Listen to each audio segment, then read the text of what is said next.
NFL coach discovers longtime mentor is his biological father.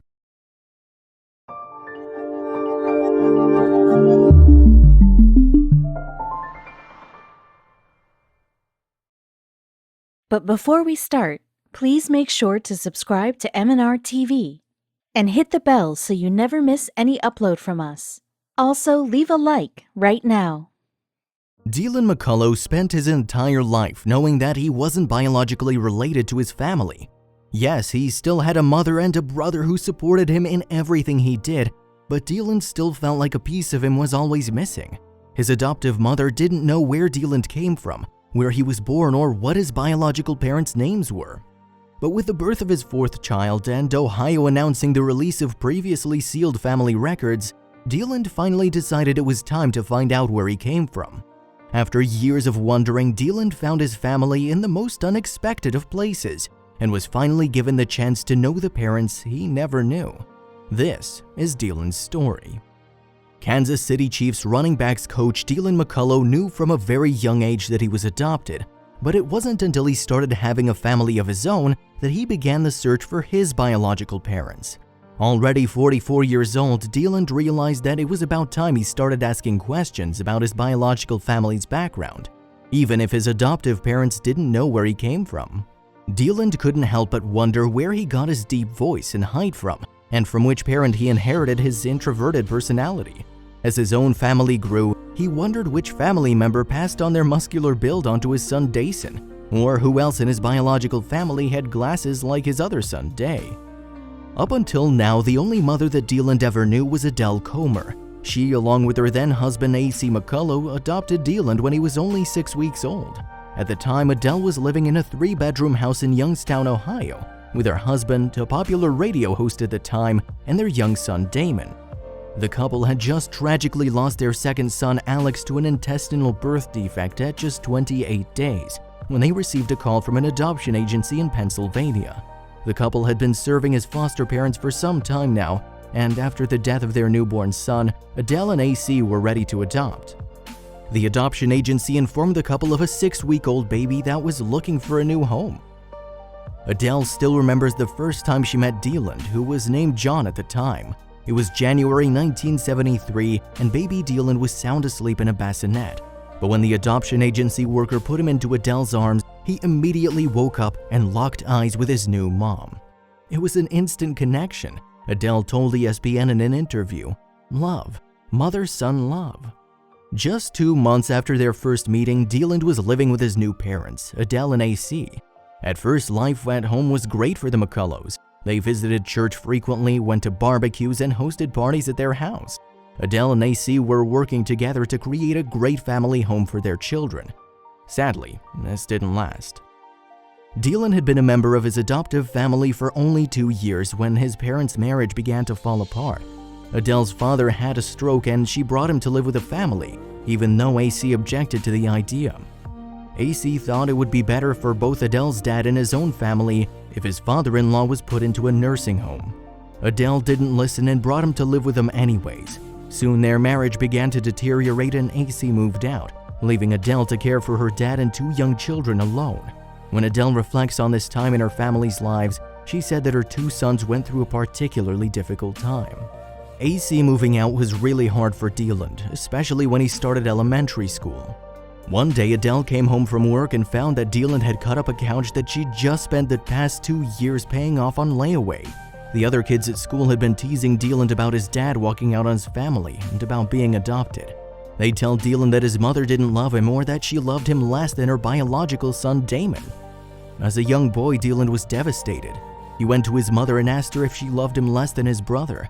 Adele explained to Deland that she loved both boys differently. She loved Damon because he came from her belly, and she loved Deland because she chose him. Deland said that after he asked Adele about which son she loved more, he never really brought up the adoption again, and soon Deland was acting out in school again. The stress of his father walking out, combined with being adopted, was starting to get to him. But then something else added to Deland's emotional turmoil. Ever since AC, she started having relationships with other men, many of whom were abusive. In a few incidences, his brother Damon would have to physically protect their mother, but when he left for college, Deland felt hopeless. He didn't know how to defend himself or process what he was feeling at the time. The only thing Deland knew how to do was to keep his head down, tune out the violence, and focus on getting out of Youngstown. Adele saw a change of behavior in her boys and decided to take them to therapy, hoping that this will make things calmer at home. But sadly, it didn't. As a single mom, Adele was forced to work multiple jobs to support her family. She became a waitress, switchboard operator, social worker, and a short-order cook at the local bowling alley. The McCulloughs were forced to move around a lot, making it hard for Deland and Damon to make friends. Adele also struggled to make rent and pay the bills. It got so bad that at one point Adele was forced to choose between electricity and a working phone. Needless to say, life at home was really hard for Deland. With a single mother's salary, Adele couldn't provide much, but it was still important to her that she could provide her boys with the best childhood she could. This started with their education. Even though she was juggling multiple jobs, Adele still found time to check Deland and Damon's homework every night to make sure they were taking school seriously. The single mother of two also used her monthly child support money for Sunday school and made her kids donate to the church every week. Adele also somehow found the time to take her sons to extracurricular activities, from acting and theater programs to basketball and track practice. Although he focused on these activities a little bit, Deland still needed something to distract him from the drama going on at home. After trying almost every extracurricular activity and sport imaginable, it was football that really stuck with Deland more than anything else.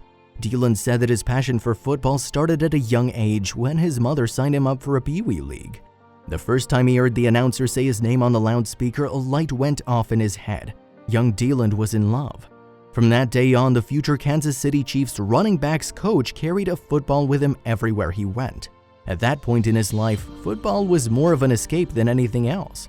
When Deland was out on the field, he didn't think about his mother's newest boyfriend or the electricity getting shut off. As Deland got older, his love for football grew. In an interview with ESPN, Deland explained, "You didn't even think about anything. You were just out there balling, doing your thing, and competing and bonding with your friends." Soon, Deland began dedicating all of his time to football, earning him a significant amount of playing time. Adele noticed how important football was for her son, and she quickly became a one-woman cheering section. She'd bring signs and run up and down the sidelines yelling out his nickname, D-Mac, D-Mac. One time her ride didn't show up, so she took her son's motorcycle to the game. Still wearing her helmet, Adele ran into the stands and started cheering for Deland. As Deland neared the end of high school, he needed to start thinking about what was next. Deland had two options: join the Navy or play football for a small college. But then, one day, everything changed. At the start of his senior year, Deland was given the opportunity to try out for his high school's running back position. Deland not only got the position, but he gained the attention and respect of many college recruiters. Almost immediately, the head coaches from Youngstown State, Kansas State, and Miami of Ohio began actively pursuing Deland.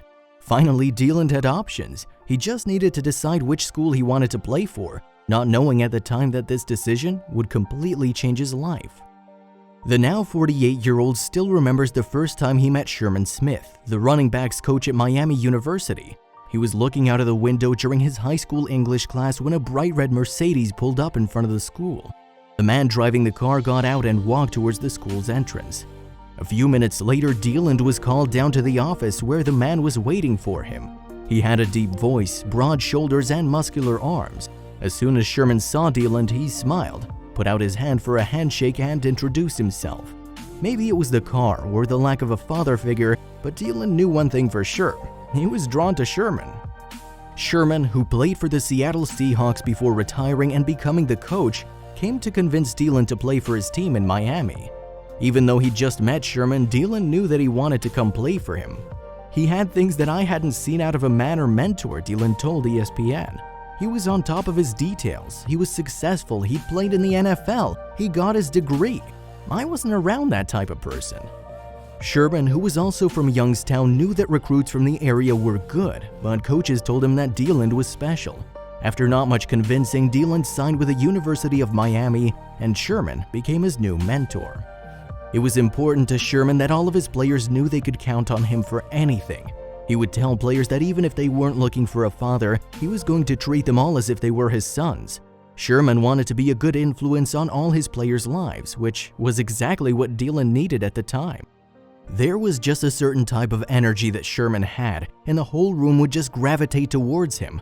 But sadly, Sherman left the University of Miami after Deland's first season. Although he went on to coach at a different school, his and Deland's bond remained strong, and the two kept in touch. After Sherman and Deland parted ways, Deland went on to have a very successful college career, where he even made it into the Hall of Fame.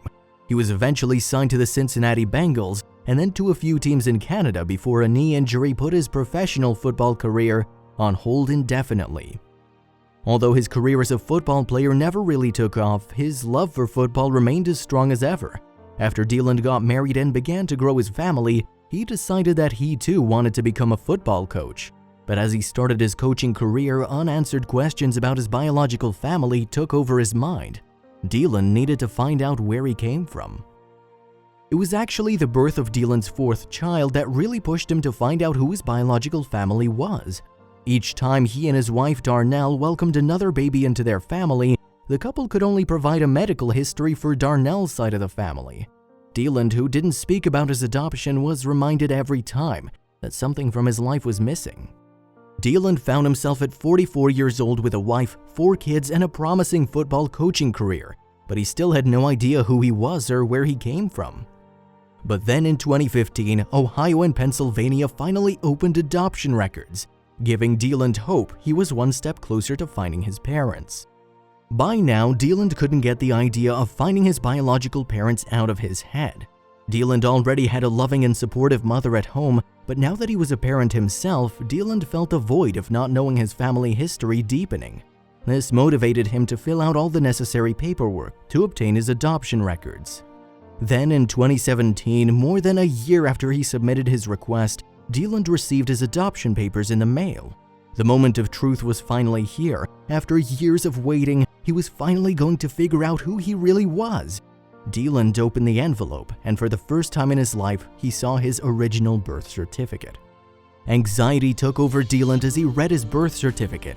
It was complete with his original name, John Kenneth Briggs, and the name of his mother, Carol Denise Briggs. There was, however, no information about his father. Deland reread all of his adoption papers over and over again, hoping that he missed his father's name the first time through. Unfortunately, he couldn't find his father's information anywhere, so Deland decided to do what any of us would do in that situation and reach out to his birth mother, Carol. He wasn't sure how she would react to him reaching out, but it was Deland's only choice. She was his only link between him and the rest of his biological family history. Through the unsealed adoption papers, Deland discovered that Carol was also from the same Ohio town, but he still wasn't sure how to contact her. Should he send a letter? Go and visit her face to face? In the end, Deland went with the modern route and sent her a Facebook message. A few days before Thanksgiving, Deland sent a one-sentence message asking Carol if she'd given birth to a baby boy in 1972 in Allegheny County. He pressed send and anxiously waited for her response. It was in her hands at this point. If Carol wanted to be found, she would answer. If she didn't, then Deland would just have to carry on with his life the same way he had before. But to his surprise, Carol answered him right away. Carol Briggs had just gotten home from work and she sat down and opened her Facebook. To her surprise, she had a message from an unfamiliar man asking her if she'd given a baby up for adoption in 1972. Carol was shocked to say the least. She thought of that baby every day since she'd given birth 44 years prior. Speechless, Carol immediately called her older brother, who was the only other person alive that knew about her secret pregnancy, to tell him the news. Her brother was skeptical of the message and warned Carol that it could be a scam or extortion, but she responded to Deland anyways. After a few back-and-forth messages, Carol agreed to speak with Deland on the phone. In the days that followed, Carol Googled Deland's name numerous times and read any and every article she could find about him. Carol learned that she and Deland actually lived just a few miles from each other all throughout his childhood. Her thoughts began to race as she realized that the two most likely shopped at the same grocery stores. They may have walked by one another on the sidewalk without knowing who the other one was. Carol's father, who was now deceased, was a huge football fan and most likely read about his grandson's high school football achievements without knowing the two were related. When the day finally came for Carol and Deland to speak, Deland got right to the chase. Almost immediately, he asked her who his father was. Carol was only 16 years old when she found out she was pregnant. At the time, teens and unmarried women were sent to give birth in secret homes far away from their families. Carol was ultimately sent to the Zor Home for Mothers, Babies, and Convalescents in Pennsylvania, where she stayed until she gave birth in the middle of the night during a snowstorm in December 1972. Her parents and brother drove in that day to be with her at the hospital, but as soon as she was discharged, they took her back to her life as a normal 16-year-old high school honors student. Other than her immediate family, no one else knew about Carol's secret pregnancy, not even the father of the baby. Carol never thought of sharing the news with the father until she was filling out the adoption papers, but she ultimately decided against it. The two had a summer fling before he went off to college, and she didn't want to burden him with the news of her pregnancy. Carol felt as if it was her fault she got pregnant, and she didn't want to ruin the baby's father's chance at finishing school and making something of himself. Carol still felt like a kid herself and was in no position to raise a child. She thought that putting her baby up for adoption was the best option for everyone, including her unborn baby.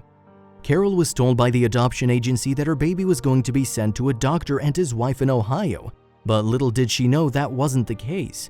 That was Carol's last interaction with the adoption agency, but it was not the last time she thought of her baby. She frequently searched adoption agency websites for her baby's name and wished him a happy birthday on her Facebook every year. Carol never married or had other children and would often joke with her family that her baby was going to show up at her door one day and find her dancing around the house alone like a crazy person. Now she was on the phone speaking with her child for the first time, and he was asking who his father was. Carol took a deep breath. She hadn't spoken his name in decades, and only 2 or 3 people knew he was the father of her baby. If he was ever going to find out he was a father, it was going to come from Carol, not through the grapevine. She hesitated for a moment but finally told Deland, "Your father's name is Sherman Smith." Deland, who was leaning up against the wall while he spoke on the phone, felt as if he was going to fall face flat onto the floor. Memories flashed back like a movie reel of the times working with him during his first year at the University of Miami and the countless times he called him for advice. The only question remained is, did Sherman know? That next morning, Deland called Sherman to break the news, but Deland didn't know how or where to start. After fumbling over his words, Deland just spat it out and told Sherman he was Deland's father.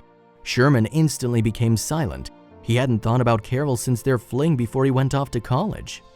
At 63 years old, Sherman was happily married to his girlfriend from college for 42 years, and the couple shared a son and daughter. The news came as a shock, and Sherman needed some time to process everything. He asked Deland if he could call him back in a few days because there were some things he needed to figure out. Was Carol lying? Was there proof? How was he going to tell his family? Even though he only found out about Deland just now, Sherman felt guilty about not being there for Carol 45 years ago.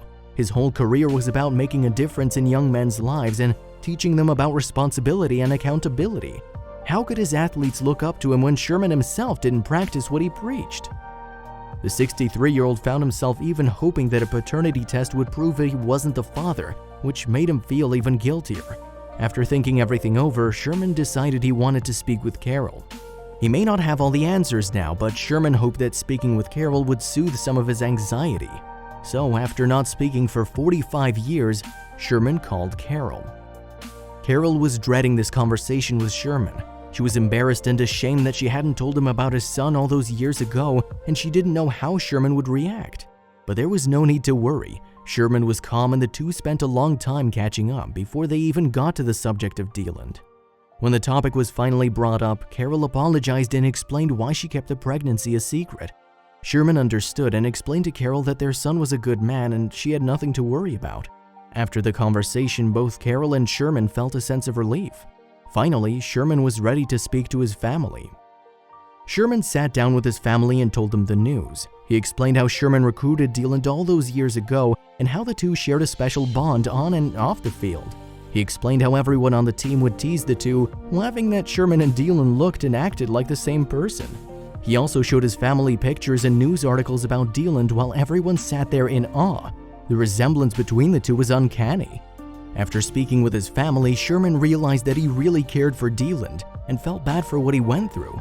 In a complete 180-degree turn, Sherman hoped the paternity test would prove he was Deland's father. He wanted to be there for him. The paternity test results came in a few weeks later, confirming Carol's story. Sherman was indeed Deland's father. Sherman, who recently relocated to Nashville, invited Deland over to the house to celebrate. Deland has visited Sherman countless times, but this was the first time he was coming over as family. When the two embraced for the first time as father and son, Deland said that he finally felt whole again. Fast forward 2 years and Sherman is still a huge part of Deland's life. When I look at Deland, the type of guy he is, it was a gift to us, Sherman told ESPN. And to think, Deland felt we were a gift to him.